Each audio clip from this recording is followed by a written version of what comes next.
इजामो एक गरीब शख्स का अकलौता बेटा था।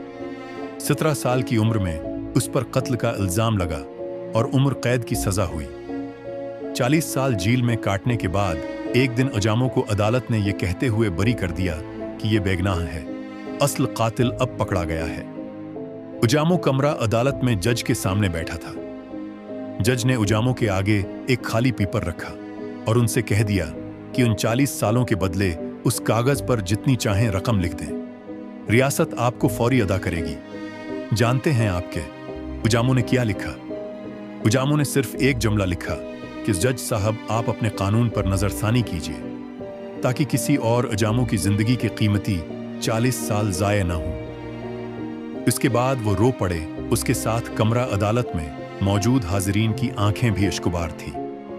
ये कमरा अदालत में उसी लम्हे की तस्वीर है जब उजामो के जब्त का बंधन टूट गया।